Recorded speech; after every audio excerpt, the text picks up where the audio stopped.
Hola, ¿qué tal? Bienvenidos a la segunda semana de Programación 3.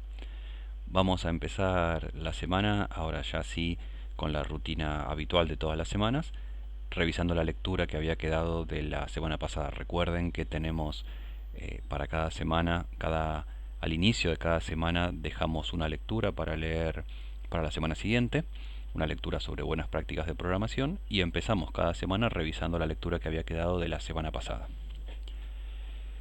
Las lecturas habitualmente son sobre buenas prácticas de programación y como les contábamos la semana pasada, esta primera lectura no es estrictamente sobre buenas prácticas, o por lo menos no directamente sobre buenas prácticas, sino que es una lectura de carácter más motivacional. Es una sección tomada del libro 97 cosas que todo programador debería saber, a cargo de Robert Martin, eh, más conocido habitualmente en el ambiente por su apodo, Uncle Bob, el tío Bob. Es un gurú de temas de programación, de calidad de código y en particular de testing unitario, uno de los impulsores más fuertes de este tipo de técnicas, uno de los fundadores del manifiesto ágil, de manera que es muy interesante comenzar las lecturas con un texto de él. En este texto, Robert Martin se pregunta y se responde a sí mismo la siguiente pregunta: ¿qué es un programador profesional? ¿Qué es lo que hace a un programador profesional? Y dado que esta lectura tiene cierto interés, vamos a revisarla con cuidado. ¿Sí? En general no vamos a ser tan cuidadosos con las lecturas, las pasamos medio por arriba o solamente comentamos los puntos más importantes. Permítannos esta primera lectura revisarla con cuidado. ¿Qué es un programador profesional? ¿Qué define a un profesional en sistemas? La característica más importante de un programador profesional es la responsabilidad personal. Los programadores profesionales se responsabilizan por su carrera, se refiere a la carrera profesional, no a la carrera académica. Sus estimaciones, sus compromisos, sus errores y la calidad de su trabajo. Un programador profesional no le pasa esta responsabilidad a otras personas. Y a continuación hace un listado de algunas consecuencias de esta primera afirmación que son muy interesantes.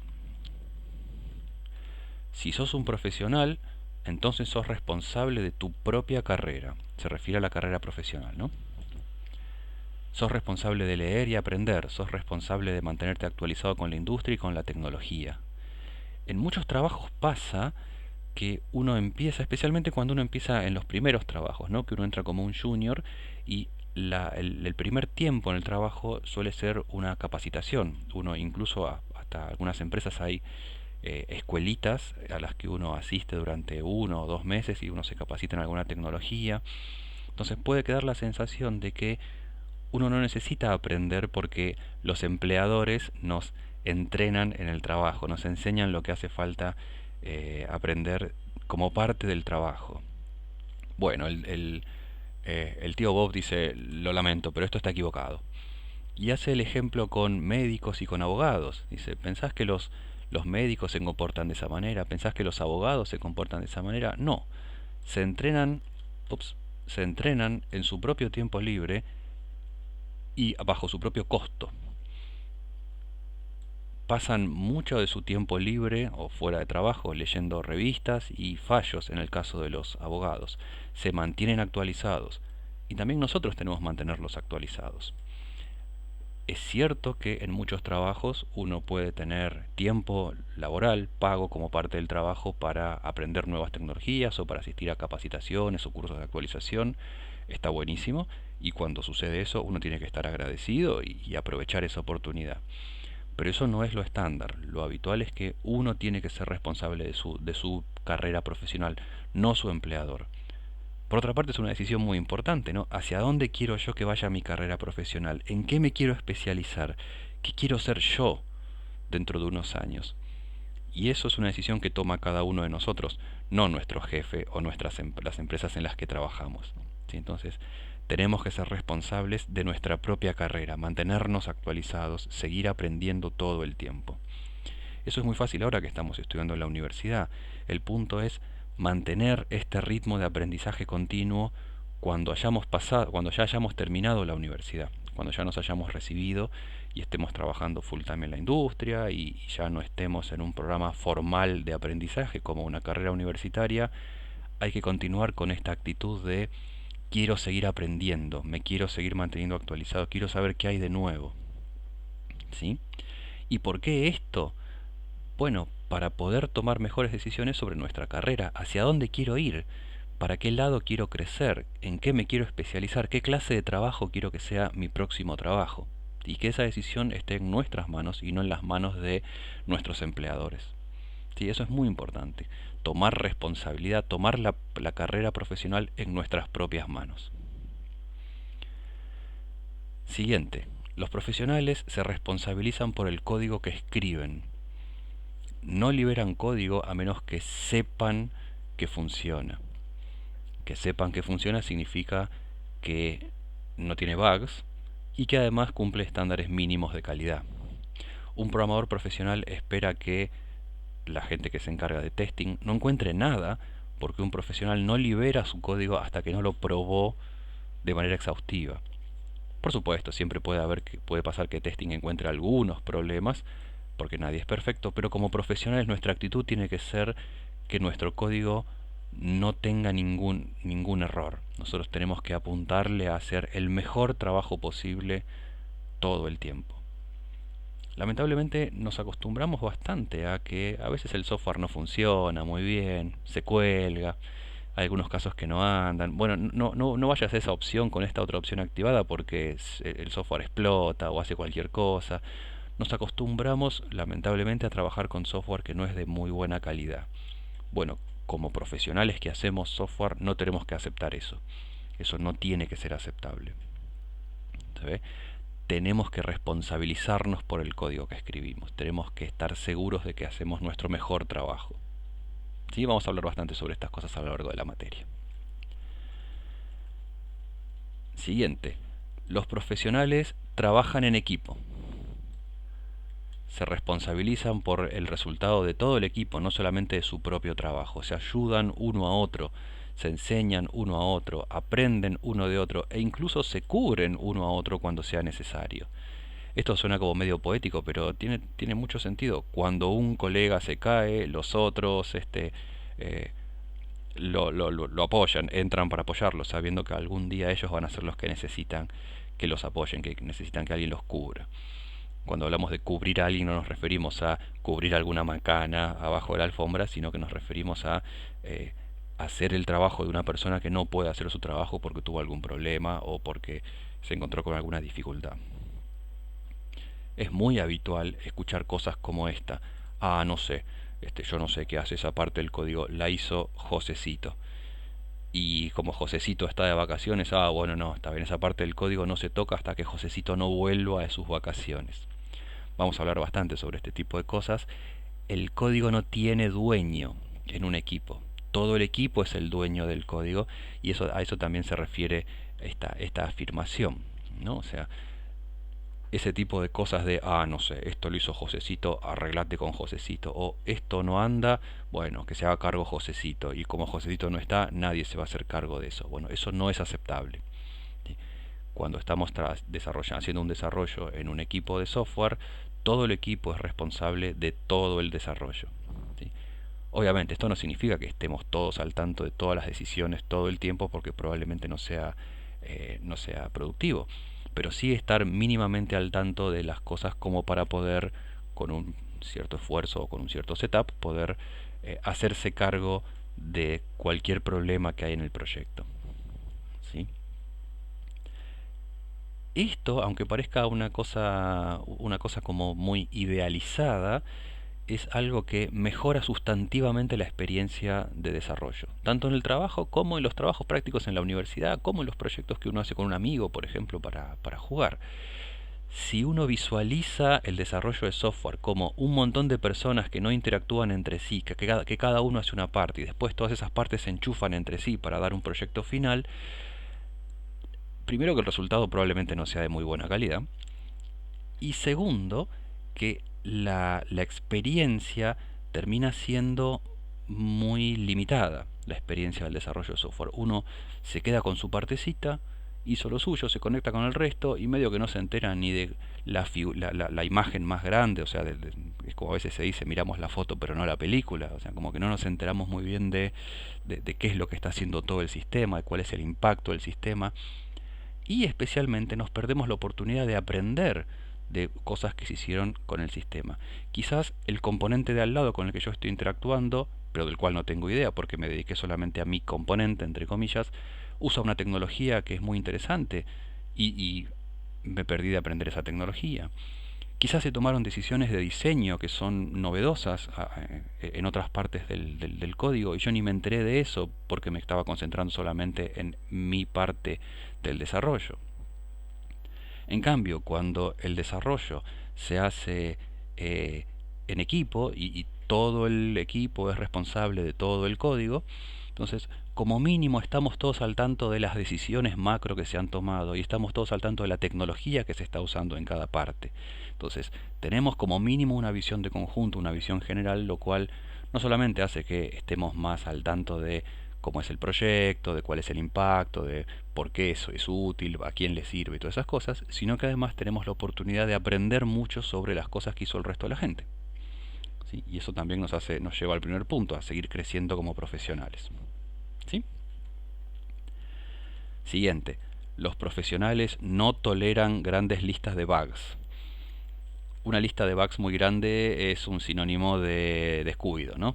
Sistemas con miles de problemas en una base de datos son tragedias del descuido. De hecho, en la mayoría de los proyectos, dice el tío Bob, la misma necesidad de tener un sistema automático para registrar los bugs es un síntoma de descuido.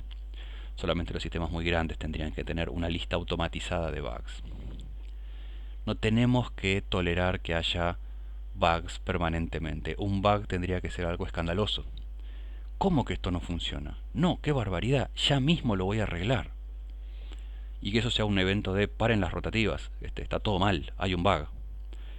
Y no esta cosa de, sí, anotarlo en la lista, este es el bug número 72.814 y hay 72.813 bugs antes esperando ser arreglados y sabemos que nunca los vamos a arreglar. Se priorizan los bugs y de golpe hay bugs más importantes que otros. Ese tipo de cosas es inaceptable. Pensemos en muchos otros artefactos, más simples ciertamente, pero muchos otros artefactos que usamos en la vida cotidiana. No sé, la heladera, por ejemplo. Uno no admite que la heladera se apague 2 o 3 horas por día. Bueno, sí, a la tarde la heladera se apaga un rato. ¿Qué va a hacer? O uno no admite que de golpe el celular se apague. Bueno, deja de andar. El celular se apaga y es como, bueno, no sé, déjalo que descanse un poco y después arranca. O que estamos en la ruta con el auto y de golpe el auto, no sé, se pone patas para arriba y nos quedamos con el techo en el piso y las ruedas apuntando para arriba y tenemos que bajarnos y darlo vuelta al auto y reiniciarlo y empezar otra vez. Nos suena hasta ridículo este tipo de cosas. Bueno, lamentablemente con el software ese tipo de cosas pasa todo el tiempo. Se colgó, bueno, reinicialo. No, fíjate que no hagas esto porque esto falla, como hablábamos hace un rato. Pasa todo el tiempo. Los usuarios se han acostumbrado a que el software sea un producto en nuestra sociedad que no es de tan buena calidad. Y entonces se acumulan las listas de bugs enormes que nunca son corregidas. Bueno, eso no tiene que pasar. Eso no es aceptable. No puede ser que ese tipo de cosas se haya convertido en algo habitual. Un profesional no tolera que el software del cual es responsable tenga un solo bug. ¿Sí? Bien, y finalmente, los profesionales, no sé cómo traducir esto, no hacen lío, no se meten en líos, en el mal sentido, ¿no? Se enorgullecen de la calidad de su trabajo, mantienen su código limpio, bien estructurado y fácil de leer, siguen estándares acordados y buenas prácticas. Nunca, nunca corren. Correr en el sentido de correr en pánico porque tenemos algún problema. Y acá hace una comparación a continuación con un cirujano operando a una persona. ¿Cómo quiere uno que se comporte el cirujano? ¿Cómo querés que se comporte el cirujano que te está operando a vos? Que esté corriendo, desesperado, trabajando como el típico proyecto de software cuando se acerca un deadline, o que trabaje tranquilo, con calma, sabiendo que lo que está haciendo es lo mejor que se puede hacer y que las técnicas que está usando son las que llevan a que el resultado de su trabajo sea exitoso. ¿Querés que diga, uy, bueno, después vengo y arreglo esto más tarde? ¿O querés que confiadamente, cuidadosamente, se siga su disciplina, tomándose su tiempo, confiado que su approach es el mejor que puede tomar? Uno que quiere un lío o profesionalismo. El típico proyecto de software en muchos trabajos se asemeja más a un montón de gente desesperada emparchando algo que se está cayendo a pedazos que un cirujano operando a una persona. ¿No? Es como a medida que se acerca la fecha de entrega, se empiezan a acumular listas de bugs, se empiezan a emparchar las cosas y bueno, ya la prolijidad con la que trabajábamos al principio se pierde y empieza a ser todo medio un desastre y eso inevitablemente termina en un proyecto de mala calidad, con un código que no está bien estructurado, que probablemente tenga un montón de bugs, del cual el equipo no es 100% responsable, porque cada uno seguramente emparchó lo que pudo sobre la marcha sin avisarle a los demás, y finalmente eso hace no solamente una mala experiencia en el trabajo, sino también una mala experiencia para los usuarios. Entonces, ese tipo de cosas no tiene que suceder. Los profesionales se enorgullecen de la calidad de su trabajo. ¿Sí? Y esto es importante. Bien, bueno, y finalmente termina la lectura con algunos, un pequeño resumen con estas cosas de las que estábamos hablando. ¿Por qué leemos esto como primera lectura? Esto no es estrictamente sobre buenas prácticas de programación, ¿no? Esto es solo como una especie de lectura motivacional de cómo tiene que ser un profesional en software. ¿Por qué nos gusta empezar con esta primera lectura en la materia? Bueno, porque nosotros queremos que ustedes sean como lo que dice este texto. ¿Sí? Nuestro objetivo como docentes es que ustedes sean programadores profesionales, como dice este texto.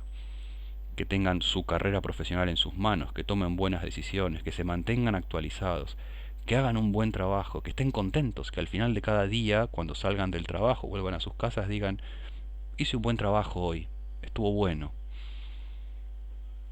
Y que el resultado de su trabajo, el acumulado del trabajo que van haciendo día a día, sea software de buena calidad, una industria cada vez mejor una industria con un nivel profesional cada vez más alto, gracias al trabajo que ustedes hagan todos los días. Nosotros queremos que ustedes se conviertan en programadores profesionales. ¿Sí? Estamos hablando de programadores porque en esta lectura habla de que es un programador profesional, porque el libro es específicamente sobre programación, pero esto mismo aplica al resto de los roles en la industria del software. ¿Sí? No aplica solamente a programadores, aunque uno no programe, trabaje en sistemas, pero no programe, no sé, administra bases de datos o es el líder de un proyecto o el project manager o se encargue de tecnología. En todos los casos este tipo de comentarios aplican, a pesar de que en esta lectura habla estrictamente sobre programadores, ¿no? O sea, todo esto que estamos hablando aplica para todos los roles de la industria de software, para todos los roles en sistemas. Nosotros queremos que ustedes se conviertan en esto. ¿Y cómo nos convertimos en esto? Bueno, siguiendo buenas prácticas, con responsabilidad y en este momento estudiando mucho y cuando ya llegue el momento de trabajar en la industria, trabajando con seriedad. ¿Sí? Solo eso. Ya con esto vamos a estar dentro de los parámetros que plantea esta lectura y nosotros vamos a estar muy contentos como docentes cuando dentro de unos años charlemos con ustedes y ustedes nos cuenten cómo es su vida profesional. ¿Sí? Bueno, perfecto. Esta fue entonces la primera lectura de la materia. Para la semana que viene les dejamos, ahora ya sí, empezamos con lecturas sobre buenas prácticas y como hablábamos la vez pasada, vamos a ir tomando pequeñas lecturas del libro también de Robert Martin llamado Clean Code, Código Limpio. Vamos a ir de lo más micro a lo más macro, o sea, empezamos con consejos sobre buenas prácticas en cosas chiquititas y de a poquito vamos a ir dando consejos sobre estructuras cada vez más grandes en el código. Empezamos con lo más chiquitito posible, que es los nombres que le damos a las cosas. Vamos a tener un par de extractos del capítulo 2 del libro sobre nombres. ¿Sí? ¿Qué nombres le damos a las variables, a los métodos, a las clases, a los archivos, etcétera? Es una lectura cortita, son 3 carillas, pero la primera es todo dibujito, así que esencialmente es una lectura de 2 carillas en la que vamos a empezar a hablar sobre los nombres que le ponemos a variables, métodos, clases. Parece una pavada, pero vamos a ver que es algo realmente importante. Así que les propongo que traten de ver esta lectura para la semana que viene y en el primer video de la semana que viene comentamos con esto y ahora sí ya empezamos con, con lecturas sobre buenas prácticas de programación. ¿Sí? Perfecto, muy bien. Esta fue entonces la lectura de la semana. Gracias, gente.